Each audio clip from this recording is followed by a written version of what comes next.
നമസ്കാരം. മലയാളി വാർത്തയിലേക്ക് സ്വാഗതം. ശക്തമായി തിരിച്ചടിക്കാൻ ഒരുങ്ങുകയാണ് ഇന്ത്യ.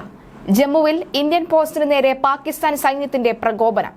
ശക്തമായി തിരിച്ചടിച്ച ഇന്ത്യൻ സേന പഹൽഗാം ഭീകരാക്രമണത്തിന്റെ പശ്ചാത്തലത്തിൽ ഇന്ത്യ ശക്തമായി തിരിച്ചടിക്ക് ഒരുങ്ങുന്നു. അതിനിടെ പഹൽഗാം ഭീകരാക്രമണത്തെ അപലപിച്ച് ഐക്യരാഷ്ട്രസഭ രംഗത്തു വന്നു. ഇന്ത്യക്കും പാകിസ്ഥാനും ഇടയിൽ ഉടലെടുത്ത സംഘർഷ സാധ്യതയിൽ UN ആശങ്കയറിയിച്ചു. ഇന്ത്യയുമായും പാകിസ്ഥാനുമായി UN സെക്രട്ടറി ജനറൽ സംസാരിച്ചു. നേരത്തെ തന്നെ ഭീകരാക്രമണത്തെ അപലപിച്ച് ഐക്യരാഷ്ട്രസഭ രംഗത്തെത്തിയിരുന്നു. ഇന്ത്യൻ വിദേശകാര്യമന്ത്രി S ജയശങ്കർ, പാക് പ്രധാനമന്ത്രി ഷഹബാസ് ഷെരീഫ് എന്നിവരെ നേരിട്ട് വിളിച്ചാണ് UN സെക്രട്ടറി ജനറൽ ചർച്ച നടത്തിയത്. സംഘർഷം ഒഴിവാക്കണമെന്ന് ഇരു രാജ്യങ്ങളും ഐക്യരാഷ്ട്രസഭയെ അഭ്യർത്ഥിച്ചു. ഏത് തരത്തിലുള്ള മധ്യസ്ഥ വഹിക്കാനും UN ഒരുക്കമാണ് എന്നും സെക്രട്ടറി ജനറൽ അറിയിച്ചു. യുദ്ധം ഒന്നിനും പരിഹാരമല്ല. ഇന്ത്യ പാക് അതിർത്തികളിൽ വർദ്ധിച്ചുവരുന്ന ആശങ്ക അവസാനിപ്പിക്കണമെന്നാണ് UN ആവശ്യപ്പെടുന്നത്. എന്നാൽ UN ആവശ്യത്തോട് ഇരു രാജ്യങ്ങളും ഇതുവരെ പ്രതികരിച്ചിട്ടുമില്ല.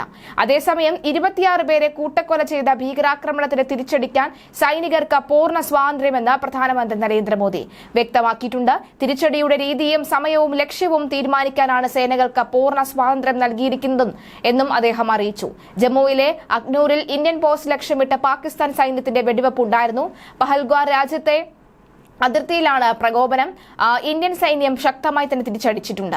പഹൽഗാമിൽ ആക്രമണം നടത്തിയ ഭീകരർക്കായി ഇന്ത്യൻ സൈന്യം തിരച്ചിൽ ശക്തമാക്കിയതിന് പിന്നാലെയാണ് പാകിസ്ഥാൻ സൈന്യത്തിന്റെ പ്രകോപനം. അതിനിടെ ഇന്ത്യ പാകിസ്ഥാൻ സംഘർഷം അവസാനിപ്പിക്കാൻ മധ്യസ്ഥ ശ്രമവുമായി ഐക്യരാഷ്ട്ര സംഘടനാ സെക്രട്ടറി ജനറൽ അന്റോണിയോ ഗുട്ടറസ് രംഗത്തെത്തി. വിദേശകാര്യമന്ത്രി S ജയശങ്കർ, പാകിസ്ഥാൻ പ്രധാനമന്ത്രി ഷഹബാസ് ഷെരീഫ് എന്നിവരുമായി അദ്ദേഹം ഫോണിൽ സംസാരിച്ചു. ഏറ്റുമുട്ടൽ ഒഴിവാക്കണമെന്നും സംഘർഷം ലഘൂകരിക്കാൻ ഇടപെടുമെന്നും അദ്ദേഹം പറഞ്ഞു. ഇരു രാജ്യങ്ങളും തമ്മിൽ വർദ്ധിച്ചുവരുന്ന സംഘർഷങ്ങളിൽ അദ്ദേഹം ആശങ്ക പ്രകടിപ്പിച്ചു. പഹൽഗാം ഭീകരാക്രമണത്തെ അന്റോണിയോ ഗുട്ടറസ് വീണ്ടും അപലപിച്ചു. ദില്ലിയിൽ പ്രധാനമന്ത്രിയുടെ വസതിയിൽ ചേർന്ന ഉന്നതതല യോഗത്തിന് ശേഷമാണ് പ്രതികരണം. പ്രതിരോധ മന്ത്രി രാജ്നാഥ് സിംഗ്, ദേശീയ സുരക്ഷാ ഉപദേഷ്ടാവ് അജിത് ഡോവൽ, കര, വ്യോമ, നാവിക സേനകളുടെ മേധാവിമാരും യോഗത്തിൽ പങ്കെടുത്തിരുന്നു. പിന്നാലെയാണ് പ്രധാനമന്ത്രി 3 സൈനിക വിഭാഗങ്ങൾക്കും പൂർണ്ണ സ്വാതന്ത്ര്യം നൽകിയതെന്ന് പ്രഖ്യാപിച്ചത്. പാകിസ്ഥാനെതിരെ ഇന്ത്യ തിരിച്ചടിക്ക് ഒരുങ്ങുന്നുവെന്ന സൂചനകൾക്കിടെ ദില്ലിയിൽ മറ്റ് ചില നിർണായക കൂടിക്കാഴ്ചകളും നടന്നു. RSS മേധാവി മോഹൻ ഭഗവത് പ്രധാനമന്ത്രി നരേന്ദ്രമോദിയുടെ വസതിയിലെത്തി കൂടിക്കാഴ്ച നടത്തി. സൈനിക മേധാവിമാരുമായുള്ള കൂടിക്കാഴ്ചകൾക്ക് പിന്നാലെയായിരുന്നു പ്രധാനമന്ത്രി RSS മേധാവിയെ കണ്ടത്. അതിനിടെ ഇന്ത്യൻ കരസേനയുമായി ബന്ധപ്പെട്ട സൈറ്റുകൾ ഹാക്ക് ചെയ്യാനുള്ള നീക്കം തകർന്നതായി കരസേന.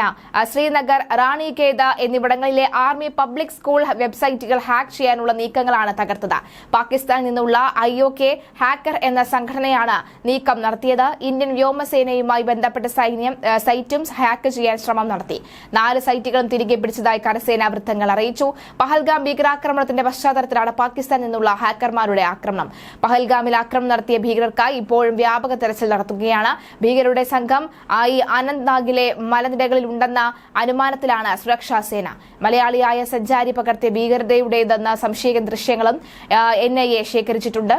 ഭീകരരുമായി ബന്ധമുണ്ടായെന്ന സംശയത്തെ തുടർന്ന് ആക്രമണം നടന്ന സ്ഥലത്തെ സിപ്പ് ലൈൻ ഓപ്പറേറ്റർ ഈ മുസമിലിനെയും NIA കസ്റ്റഡിയിൽ എടുത്തിട്ടുണ്ട്. എന്നാൽ യുവാവ് നിരപരാധി എന്ന കുടുംബം പറഞ്ഞിട്ടുണ്ട്. സുരക്ഷാ ഭീഷണി നിലനിൽക്കുന്ന സാഹചര്യത്തിൽ ജമ്മു കാശ്മീരിൽ 48 വിനോദസഞ്ചാര കേന്ദ്രങ്ങൾ അടച്ചിട്ടു. പഹൽഗാമിൽ വിനോദസഞ്ചാരികളടക്കം 26 പേരെ ഭീകരർ വെടിവെച്ച് കൊലപ്പെടുത്തിയ സംഭവത്തിൽ തനിക്ക് ബന്ധമില്ല എന്ന് സിപ്പ് ലൈൻ ഓപ്പറേറ്റർ മുസമിൽ NIAയോട് പറഞ്ഞതായി വിവരം പുറത്തുവരുന്നു. സിപ്പ് ലൈനിൽ കയറുന്ന സഞ്ചാരികളെ പ്രാർത്ഥന ചൊല്ലിയാണ് വിടാറുള്ളതെന്നും വെടിയൊച്ചയും പ്രാർത്ഥനയുമായി ബന്ധമില്ല എന്നും ഈ മുഹമ്മിൻ വ്യക്തമാക്കിയതായും NIA വൃത്തങ്ങൾ പറയുന്നു. വെടിവെപ്പ് തുടർന്നപ്പോൾ പ്രദേശത്ത് നിന്ന് മറ്റുള്ളവരെ പോലെ താനും ഓടിപ്പോയി എന്നും മുസലിന്റെ മൊഴി വരുന്നുണ്ട്. മകൻ മുസലിന് തീവ്രവാദിയുമായി യാതൊരുവിധ ബന്ധവുമില്ല എന്നായിരുന്നു പിതാവ് അബ്ദുൽ അസീസിന്റെ പ്രതികരണം. മുസലിനെ കസ്റ്റഡിയിലെടുത്തതിന് പിന്നാലെ ഈ ബൈസരൻ വാലിയിലെ വീട്ടിലെത്തിയ സംഘത്തിനോടാണ് പിതാവിന്റെ പ്രതികരണം നടത്തിയത്.